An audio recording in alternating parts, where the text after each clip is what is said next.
Doubtnut पर आप पाएं कोटा के बेस्ट और टॉप टीचर्स जैसे NV sir, GB sir, Akanksha ma'am की फ्री वीडियो लेक्चर्स। आज ही डाउनलोड कीजिए डाउटनेट ऐप। हेलो गाइस, तो हम पढ़ रहे थे अपना chapter transport in plants. Okay, last video में हमने स्टडी करा था क्या, cohesion, tension, transpiration, pull theory. Okay, और उसके बाद हमने स्टडी करा था कि अपटेक ऑफ मिनरल्स और उसका ट्रांसपोर्ट कैसे होता है। ओके, अब इस चैप्टर का हमारा लास्ट टॉपिक है फ्लोएम ट्रांसपोर्ट। ठीक है, तो फ्लोएम के थ्रू ट्रांसपोर्ट जो है वो कैसे होता है फ्रॉम सोर्स टू सिंक। अब सोर्स टू सिंक जिसको नहीं पता वो हम देखेंगे होता क्या है। ठीक है, तो फ्लोएम के थ्रू मेनली जो फूड ट्रांसपोर्ट होता है वो कौन सा होता है, सुक्रोज होता है। ठीक है, यानी कि हर किसी को क्या लगता है कि नहीं भाई प्लांट अपने ग्लूकोज बना रहे हैं तो ग्लूकोज का ही ट्रांसपोर्ट होता है, लेकिन जैसे ही ग्लूकोज बनता है ये कंबाइन होके दूसरे मॉलिक्यूल के साथ एक डाइसैकेराइड बना देता है जिसको हम क्या कहते हैं, सुक्रोज। और सुक्रोज मेजर शुगर है जिसका ट्रांसपोर्ट होता है वाया फ्लोएम। ठीक है, तो एग्जाम में क्वेश्चन आता है इसलिए इसको यहाँ पे ज़्यादा फोकस कर रहे हैं हम। तो ये आपको याद रखना है, प्राइमरी फूड कौन सा है, सुक्रोज है, और इसको ट्रांसपोर्ट कौन करता है, फूड को हमें पता है फ्लोएम करता है फ्रॉम सोर्स टू सिंक। ठीक है, अब सोर्स किसी को समझना है तो वो कौन सा एरिया है जहाँ पे सिंथेसिस होता है फूड का, जैसे कि लीफ हो गया। सिंक कौन सा एरिया है जहाँ पे फूड का रिक्वायरमेंट होता है या फूड को स्टोर करना होता है। ठीक है, अब सोर्स और sink depending upon situation change करते रहते हैं। जैसे कि एक एग्जांपल कंसिडर करो, अभी क्या है, लीफ फूड बना रही है। ठीक है, यहाँ पे हमें डायग्राम ड्रॉ करते हैं, इसको यहाँ से हम कर देते हैं इरेज। तो ये हो गया अपना स्टेम। ओके, नीचे यहाँ पे रूट्स प्रेजेंट है और यहाँ पे है अपना लीफ। अब ये क्या है, लीफ फोटोसिंथेसिस परफॉर्म कर रही है, डेट मीन्स कि अभी ये अपना क्या है, सोर्स। अब फूड जो है चाहिए किसको, रूट को। तो फूड जो है वो सोर्स से कहाँ पे जाएगा, रूट के पास, और रूट इस टाइम एक्ट कर रहा है एज सिंक। अब क्या हुआ, रूट ने जितना फूड यूज करना था कर लिया। अब जितना भी फूड आएगा ये क्या करेगी, रूट स्टोर करेगी उसको। ठीक है, स्टोर करने के बाद हो सकता है कि स्टेम के किसी पोर्शन को ज़रूरत हो या लीफ के किसी सेल या दूसरी लीफ को किसी को ज़रूरत हो। तो अब इस केस में फूड जो है अपना रूट से कहाँ पे जाएगा, इस लीफ के पास जाएगा। तो आप देख रहे हैं इस केस में अब अपना जो सिंक था वो क्या हो गया है, सोर्स हो गया है। क्यों, क्योंकि ये फूड भेज रहा है। तो अब बस इतना समझ लो कि बनाने वाले को भी छोड़ो, जो फूड भेजता है वो सोर्स होता है हमेशा। ठीक है, और जो फूड कंज्यूम करता है वो सिंक होता है। That's it. जैसे कि यहाँ पे आगे मेंशन भी कर रखा है कि sugar stored in roots may be mobilised to become a source of food. किसके अंदर, अर्ली स्प्रिंग के अंदर, जब बर्ड्स जो होते हैं ट्री की एक्ट करती हैं सिंक, यानी कि जो शुगर हम स्टोर करते हैं या प्लांट स्टोर करता है कहाँ पे, रूट्स के अंदर, उसको मोबिलाइज किया जाता है अर्ली स्प्रिंग में, किसके अंदर, बर्ड्स वाले पोर्शन में। ठीक है, और बर्ड्स वहाँ पे एक्ट करती हैं एज सिंक और अपना जो रूट होता है वो एक्ट करता है एज सोर्स। अब क्योंकि ये जो सोर्स और सिंक रिलेशन है ये कैसी है, वेरिएबल है, डेट मीन्स कि सोर्स और सिंक की पोजीशन जो है वो बार बार चेंज कर रही है। दैट्स वाई हम कह सकते हैं कि मूवमेंट जो होता है किसके अंदर, फ्लोएम के अंदर, वो कैसा होता है, बाई डायरेक्शनल। अपवर्ड भी हो सकता है और डाउनवर्ड भी हो सकता है। हालांकि अपना जो जाइलम होता है उसके अंदर मूवमेंट कैसा होता है, यूनी डायरेक्शनल, यानी कि हमेशा अपवर्ड। ओके, अब देखो यहाँ पे बात कर रहे हैं फ्लोएम सेप की। जैसे कि हमने पढ़ा था जाइलम सेप में क्या क्या होता है, वाटर हो गया, मिनरल साइंस हो गए। ठीक है, और वहाँ पे हार्मोन्स वगैरह होते हैं। ऐसे ही फ्लोएम सेप में क्या होता है, वाटर, सुक्रोज, अदर शुगर्स और साथ में हार्मोन्स एंड अमीनो एसिड। हमने अभी लास्ट वीडियो में ही पढ़ा था कि कुछ अमाउंट ऑफ नाइट्रोजन जो होता है वो जाइलम में अमीनो एसिड्स की फॉर्म में भी ट्रांसपोर्ट होता है। ठीक है, तो वहाँ पे भी अमीनो एसिड प्रेजेंट होता है। और हार्मोन का ट्रांसपोर्ट मेनली किसके थ्रू होता है, जाइलम के थ्रू। कुछ कुछ हार्मोन्स जैसे कि जो अपने लीफ में सिंथेसाइज हो रहे हैं, अब वो तो देखो रूट से तो जा ही नहीं सकते, तो जाहिर सी बात है कि उनका ट्रांसपोर्ट किसके थ्रू होगा, फ्लोएम के थ्रू होगा। तो एग्जाम में अगर क्वेश्चन आता है कि transport of hormones occur via xylem, phloem, ठीक है, और बोथ, तो बोथ दे रखा है तो आपको बोथ पे सिलेक्ट करना पड़ेगा। अगर पूछ रखा है सिर्फ जाइलम और फ्लोएम, ठीक है, और बोथ लिया नन ऑफ द अबव, तो आपका आंसर क्या होगा, जाइलम होगा।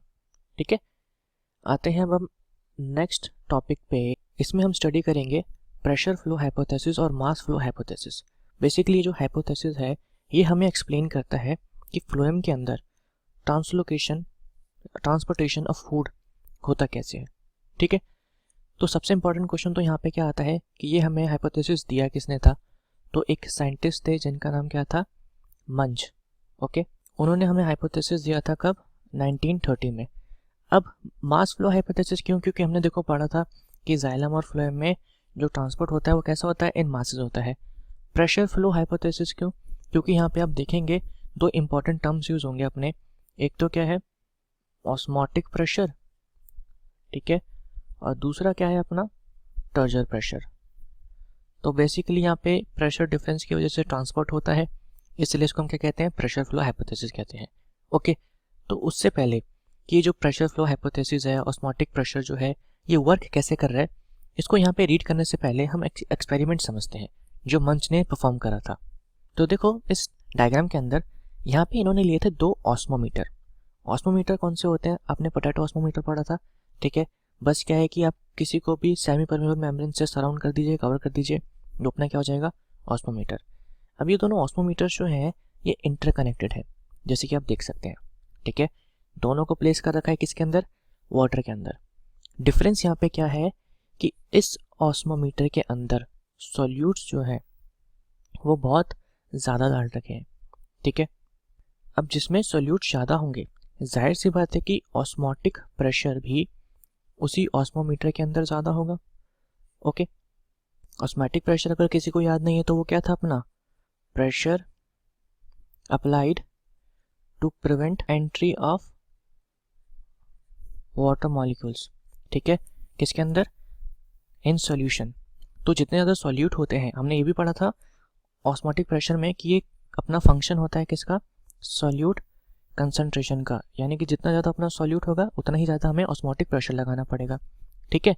अब अपना एक और चीज़ यहाँ पे याद रखनी है आपकी, ऑर्गेनिक सब्सटेंसेस जो होते हैं वो हमेशा मूव करते हैं कहाँ से, हाई ऑस्मोटिक प्रेशर से टूवर्ड्स लो ऑस्मोटिक प्रेशर। यानी कि अब यहाँ पे ऑस्मोटिक प्रेशर हाई है, यहाँ पे कम है, तो आप देख रहे हैं कि वाटर या कह सकते हैं अपना जो सॉल्यूशन है वो मूव कर रहा है कहाँ से, इस वाले ऑस्मोमीटर से इस वाले ऑस्मोमीटर के अंदर। तो ये हमने समझ लिया ऑस्मोटिक प्रेशर का कॉन्सेप्ट।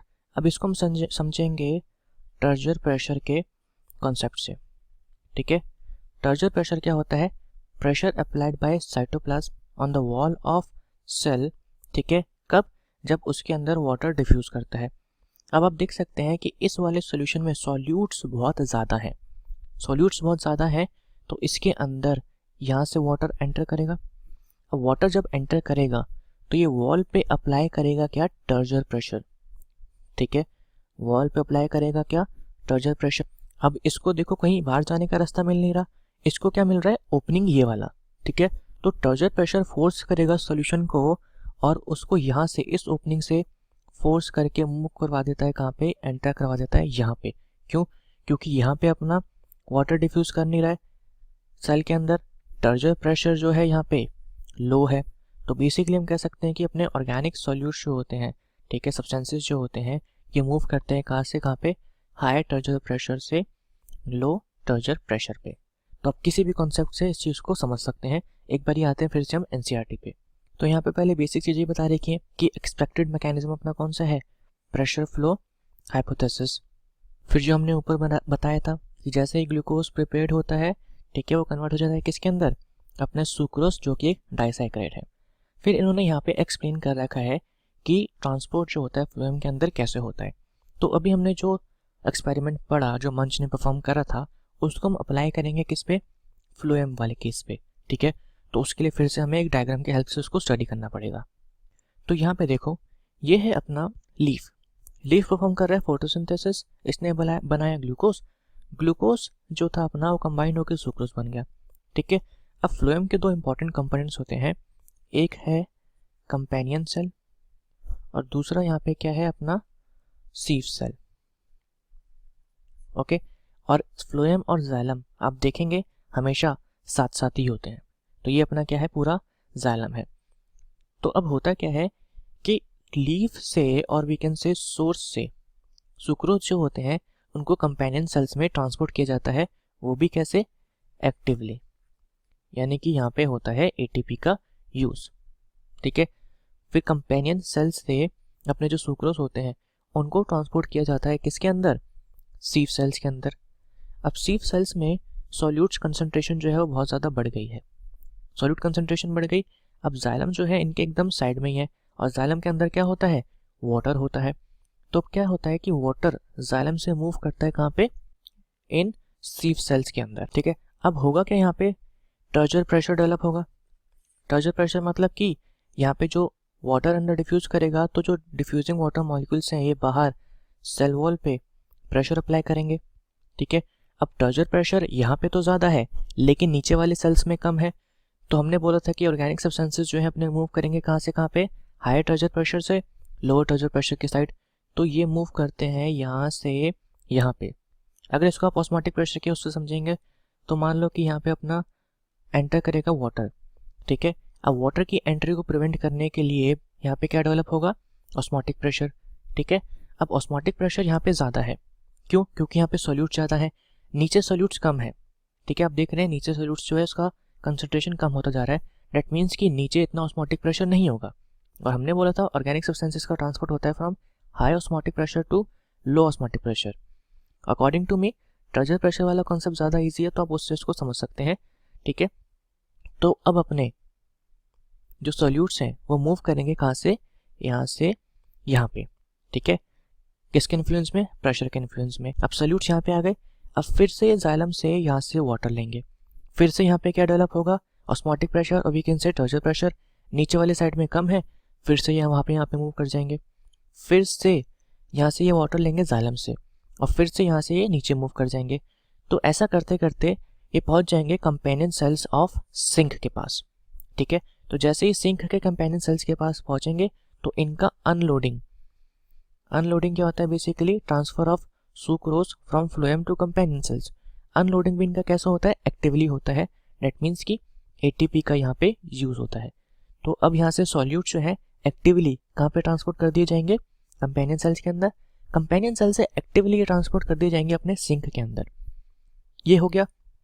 अब यहाँ पे सॉल्यूट बिल्कुल ही कम हो चुके हैं, ओके। ये जो पोर्शन था ये हमारा हाइपोटोनिक हो गया है, किसके कंपैरिजन में, जाइलम के कंपैरिजन में। तो वाटर जो होगा पूरा का पूरा यहाँ से फिर से वापस आ जाएगा किसके अंदर, जाइलम के अंदर। तो बेसिकली जो पूरा वाटर फ्लोएम ने लिया था सारा का सारा कहाँ गया, फिर से जाइलम के अंदर आ गया। तो ऐसे होता है ट्रांसलोकेशन ऑफ फूड। बहुत ही सिंपल है, किसी भी कॉन्सेप्ट से समझ सकते हैं, टर्जर प्रेशर से और ऑस्मोटिक प्रेशर से, ठीक है। Compare to transport of water बहुत ही ईजी है। आते हैं वापस हम एनसीईआरटी पे। तो यहाँ पे देखो वही सब चीज़ें बता रही है जो हमने अच्छे से स्टडी करी है। कह रहा है कि शुगर जो होता है मूव करता है किसकी फॉर्म में, सुक्रोज की फॉर्म में कंपेनियन सेल्स के अंदर। कैसे मूव करता है, एक्टिवली। देन वो मूव करता है कहाँ पे, फ्लोएम के अंदर, ठीक है, फ्लोएम के सीव ट्यूब्स में बाय एक्टिव ट्रांसपोर्ट। इस प्रोसेस को हम क्या कहते हैं, लोडिंग कहते हैं, ठीक है। और ये प्रोड्यूस करता है फ्लोएम के उस वाले पोर्शन में हाइपोटोनिक कंडीशंस। हमने बताए थे कि सोल्यूट कंसंट्रेशन बहुत ज़्यादा बढ़ जाती है। फिर होता क्या है, finally water from adjacent xylem move करता है किसके अंदर, फ्लोएम के अंदर वाया ऑस्मोसिस, जिस वजह से वहाँ पे डेवलप करता है ऑस्मोटिक प्रेशर, ठीक है। और सैप जो होता है अपना, यानी कि फ्लोएम का जो सॉल्यूशन था वो मूव करेगा कहाँ से, हायर ऑस्मोटिक प्रेशर से लोअर ऑस्मोटिक प्रेशर, ठीक है। सिंक पे ऑस्मोटिक प्रेशर हमेशा लो मेंटेन करके रखते हैं। कैसे, क्योंकि सिंक पे एक्टिवली ट्रांसपोर्ट कर दिया जाता है किसको, सारे सॉल्यूट्स को या सुक्रोज को किसके अंदर, out of phloem SAP into the cells which use sugar. यानी कि सिंक्स पे हमने बताया था कि एक्टिवली ट्रांसपोर्ट होता है किसका, सुक्रोज का कंपेनियन सेल्स के अंदर, कंपेनियन सेल से सिंक के अंदर। तो वहाँ पे सॉल्यूट की कंसंट्रेशन बहुत कम होती है, अल्टीमेटली ऑस्मोटिक प्रेशर भी वहाँ पे बहुत ज़्यादा कम होता है। लास्ट पॉइंट फिर उन्होंने वही लिखा है, जैसे ही शुगर रिमूव कर दिए जाते हैं कहाँ से, फ्लोएम से, वहाँ पे ऑस्मोटिक प्रेशर कर जाता है डिक्रीज और वाटर फिर से फ्लोएम के बाहर निकल के मूव करके कहाँ चले जाता है, जाइलम के पास, ठीक है। नेक्स्ट पैराग्राफ में ये कह रहे हैं, अगर समरी में बताना हो तो मूवमेंट कैसे हो रहा है, शुगर जो होते हैं अपने वो मूव करते हैं कहाँ से, सोर्स पे मूव करते हैं, ठीक है। अब सोर्स पे उनका लोड कैसे होता है, एक्टिवली। ऊपर वाले पैराग्राफ को बेसिकली समझ में ही लिख रखा है, ठीक है। तो कंपेनियन सेल्स में आने के बाद उनको भेजा जाता है सीव ट्यूब्स के अंदर। अब जैसे ही लोडिंग होती है फ्लोएम की तो वहाँ पे एक वाटर पोटेंशियल ग्रेडियंट डेवलप हो जाता है, ठीक है। वाटर पोटेंशियल ग्रेडियंट से क्या मतलब है कि वहाँ पे नेगेटिव वाटर पोटेंशियल ग्रेडियंट हो जाता है और वाटर जो होता है मूव करता है जाइलम से कहाँ पे, अपने फ्लोएम के अंदर, ठीक है। जिसकी वजह से फ्लोएम के अंदर डेवलप होता है ऑस्मोटिक प्रेशर और फिर मास मूवमेंट होता है किसके अंदर, फ्लोएम के अंदर, फ्रॉम सोर्स टू सिंक। कैसे होता है ये हम डायग्राम की हेल्प से समझ चुके हैं। और हमारे इस नेक्स्ट पैराग्राफ में भी देखो उन्होंने बेसिक चीज़ें वही रिपीट कर रखी हैं, ठीक है, बस यहाँ पे क्या बता रखा है कि फ्लोएम टिश्यू कंपोज होता है किसका, सीव ट्यूब सेल्स का, जो हमने बताया था कि सीव ट्यूब्स और कंपेनियन सेल्स उसके दो इंपॉर्टेंट कंपोनेंट है। ठीक है, जो फॉर्म करते हैं क्या, long column with holes in their and walls. ये हम दिखाएंगे सीव ट्यूब सेल्स के अंदर एंड वॉल्स पे होल्स प्रेजेंट होते हैं, जिसको हम क्या कहते हैं, सीव प्लेट्स कहते हैं। ठीक है, तो बेसिकली आप कह सकते हैं कि सीव ट्यूब्स में या फ्लोएम के अंदर एक क्या होता है, कॉन्टिन्यूस चैनल बना होता है। ठीक है, और वो जाइलम में भी होता है, क्योंकि जाइलम के अंदर तो पूरी उनकी एंड वॉल से डिसॉल्व कर जाती हैं। और जैसे ही हाइड्रोस्टैटिक प्रेशर और we can say osmotic pressure develop करता है किसके अंदर, फ्लोएम के अंदर, या इंक्रीज करता है, प्रेशर फ्लो स्टार्ट करता है और सैप का मूवमेंट अकर करता है थ्रू द फ्लोएम। ठीक है, और जो सिंक होता है वहाँ पे इनकमिंग शुगर्स को एक्टिवली ट्रांसपोर्ट कर दिया जाता है via phloem into companion cells and then into leaves, और we can say then into sink. Okay, अब इस लॉस ऑफ सॉल्यूट्स की वजह से क्या होता है, हाई वाटर पोटेंशियल हो जाता है फिर से फ्लोएम के अंदर कंपैरिजन टू जाइलम, और हाई वाटर पोटेंशियल की वजह से फ्लोएम से वाटर मूव करता है किसमें, जाइलम से वापस। ठीक है, water passes out returning eventually to xylem. अब यहाँ पे एक एक्सपेरिमेंट की बात करी गई है जिसका नाम क्या है, गर्लिंग एक्सपेरिमेंट। तो हम इस एक्सपेरिमेंट को समझते हैं with the help of diagram. ठीक है, पहले हम एक बार फिर से अपना जो फ्लोएम था उसका स्ट्रक्चर देख लेते हैं, फिर यहाँ पे एक्सपेरिमेंट समझेंगे और उसके बाद ये चैप्टर अपना हो जाएगा ख़त्म। तो यहाँ पे आप देख सकते हैं अपना वो डायग्राम जिससे हमने समझा था अभी प्रेशर फ्लो हाइपोथेसिस। तो अगर आप फ्लोएम की वॉल्स को ध्यान से ऑब्जर्व करेंगे तो यहाँ पे आपको पोर्स दिख रहे होंगे। ठीक है, अगर ये पोर्स नहीं होते तो आप खुद ही बताओ कि अपना जो ये सॉल्यूशन था वो यहाँ से यहाँ पे मूव कैसे करता, क्योंकि पोर्स थे। ठीक है, तो टर्जर प्रेशर ने प्रेशर अप्लाई करा, जैसे कि हमने एक्सपेरिमेंट में देखा था कि जब ऐसा था अपना ऑस्मोमीटर, यहाँ पे एक सिंगल ओपनिंग थी, तो जब प्रेशर अप्लाई करा गया अगेंस्ट वॉल तो सॉल्यूशन मूव नहीं कर पाया, तो उसको क्या मिली, एक सिंगल ओपनिंग मिल गई, जिस ओपनिंग की वजह से वो बाहर मूव करके दूसरे ऑस्मोमीटर में चला गया। तो यहाँ पे भी बेसिकली वही हो रहा है। ठीक है, और ये जो पोर्स वाली वॉल्स होती हैं इसको हम क्या कहते हैं, सीव प्लेट कहते हैं। जाइलम के केस में क्या है कि यहाँ पे वेसल्स भी ऐसे होते हैं और ट्रैकिट्स जो है इसके साथ में वो भी ऐसे प्रेजेंट होते हैं। इन दोनों के ही बीच में यहाँ पे यानी कि इन ऑल्टरनेट सेल्स के बीच में वॉल्स नहीं होती, इनिशियल स्टेज पे होती हैं, लेकिन फिर फाइनली वो वॉल्स जो होते हैं वो कम्प्लीटली डिसॉल्व कर जाती हैं। तो आप देख सकते हैं कि यहाँ पे बीच में कुछ भी वॉल्स लाइक स्ट्रक्चर नहीं दिख रहा और एक कॉन्टिन्यूस ट्यूब होती है लाइक अ कैपिलरी। ओके, अब फाइनली हम आते हैं अपने लास्ट एक्सपेरिमेंट में, ये है अपना गर्डलिंग एक्सपेरिमेंट। ओके, तो बेसिकली यहाँ पे क्या किया, एक ट्विग लिया। ठीक है, ट्विग कह सकते हैं, स्मॉल प्लांट कह सकते हैं, उसके जो टिश्यूज थे बार्क तक, अगर किसी को बार्क नहीं पता छोड़ दो, बस ये समझ लो उसके जो टिश्यूज थे फ्लोएम तक वो रिमूव कर दिए गए हैं। वैसे देखो बार्क जो है अपना पता होना चाहिए, एनाटॉमी में आई गेस आप लोगों ने पता होगा कि जो भी टिश्यू प्रेजेंट होता है आउटसाइड वैस्कुलर कैम्बियम, ठीक है, वो पूरा का पूरा क्या होता है, बार्क होता है। तो फ्लोएम से लेके एपिडर्मिस तक सारा पोर्शन इसके अंदर आता है। वैस्कुलर कैम्बियम के अंदर प्रेजेंट होता है सिर्फ जाइलम। ठीक है, तो बेसिकली हम कह सकते हैं जब बार्क रिमूव करते हैं तो हमारे पास क्या बच जाता है, वैस्कुलर कैम्बियम और जाइलम। तो यहाँ पे आपने फ्लोएम पूरा रिमूव कर दिया है। तो फ्लोएम रिमूव करा तो हमने कुछ टाइम बाद क्या देखा कि जो रिमूव वाला पोर्शन था उसके ऊपर स्वेलिंग होने लग गई, और ये स्वेलिंग किस वजह से थी, due to accumulation of sugars. ठीक है, और शुगर्स बेसिकली कौन सा, सुक्रोज। ठीक है, फिर धीरे धीरे हमने क्या देखा कि जो सुक्रोज है यहाँ पे कलेक्ट होता जा रहा है, और अल्टीमेटली जो यहाँ पे रूट्स थी जो वाटर एब्जॉर्ब कर रही थी उनके पास फूड नहीं पहुँच पा रहा। तो आफ्टर सम टाइम और we can say after a week यहाँ पे जो रूट्स थी उनकी डेथ होना भी स्टार्ट हो due to lack of food. अब रूट्स की डेथ हो जाएगी तो वाटर एब्जॉर्ब नहीं होगा, वाटर एब्जॉर्ब नहीं होगा तो अल्टीमेटली पूरे प्लांट की हो जाएगी डेथ। इस एक्सपेरिमेंट से हमें क्या पता लगा कि फूड का ट्रांसलोकेशन किससे होता है, फ्लोएम से होता है, और वाटर का ट्रांसलोकेशन किससे होता है, जाइलम से होता है।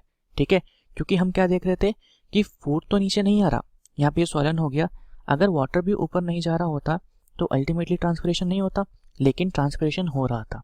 ठीक है, तो ट्रांसपिरेशन हो रहा था, डेट मीन्स कि यहाँ पे वाटर एब्जॉर्प्शन चलता रहा लेकिन फूड का ट्रांसलोकेशन रुक गया। तो यहाँ पे हमें दोनों चीज़ें पता लग गई कि फ्लोएम जो है फूड ट्रांसपोर्ट करता है और जाइलम जो है वाटर ट्रांसपोर्ट करता है। तो फाइनली हम आते हैं वापस अपनी एनसीईआरटी पे। तो यहाँ पे वही सारी चीज़ें फिर से लिखी हुई है। देखो कि जो हमने बार्क था अपना, ठीक है, उसको क्या कर दिया, फ्लोएम तक रिमूव कर दिया केयरफुली, जिस वजह से डाउनवर्ड मूवमेंट ऑफ फूड रुक गया और जो रिंग थी जहाँ पे हमने बार्क रिमूव करा था वो कुछ वीक्स बाद कैसी हो गई, स्वोलन हो गई। इस एक्सपेरिमेंट से हमें क्या पता लगता है कि ट्रांसलोकेशन जो होता है फूड का वो किससे है, फ्लोएम से है, ठीक है। और ये कह रहा है कि transportation takes place in one direction that is towards root. अब ऐसा क्यों कह रहा है, देखो इनिशियली रूट के पास होता है, अब क्या है कि रूट के पास जब खुद ही फूड नहीं पहुंच रहा तो रूट नीचे से ऊपर कैसे फूड ट्रांसपोर्ट करेगा, ठीक है। तो इस एक्सपेरिमेंट से बस ये पता लगा कि इनिशियल स्टेजेस पे ट्रांसपोर्टेशन कैसा होता है, यूनिडायरेक्शनल होता है, लेकिन जैसे ही रूट के पास खाना पहुंच जाएगा तो रूट फिर क्या है, ऊपर भी ट्रांसपोर्ट करती है, ठीक है। तो आप ये मत सोचना कि भाई सिर्फ यूनिडायरेक्शनल ट्रांसपोर्टेशन हो रहा है, वो अपना जाइलम के केस में होता है, यहाँ पे ट्रांसपोर्ट कैसा होगा, मल्टी डायरेक्शनल। तो ये था अपना last video of transport in plants, ठीक है। मे बी हम एक वीडियो और बनाएंगे और उस वीडियो में हम देखेंगे जो एडिशनल कॉन्सेप्ट्स होते हैं जिससे रिलेटेड लास्ट ईयर में या कह सकते हैं प्रीवियस ईयर में क्वेश्चंस आ रखे हैं, ठीक है। तो उसमें हम वो स्टडी करेंगे। मेनली उसमें हम क्या देखेंगे, देखो 4-5 मिनट का वो वीडियो होगा, उसमें हम डिफरेंट टाइप ऑफ स्टोमेटास देखेंगे जो कि बहुत इंपॉर्टेंट होते हैं, ठीक है।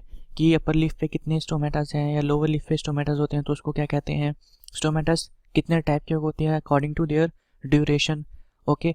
जब उनके अराउंड सब्सिडरी सेल्स 2 होते हैं तो उनको क्या कहते हैं, 4 होते हैं तो क्या कहते हैं। एग्जाम में ऐसे क्वेश्चन आ रखे हैं, इसलिए वो बस 4-5 मिनट का वीडियो होगा, उसको हम कवर करेंगे और फिर अपना चैप्टर खत्म हो जाएगा। Thank you so much.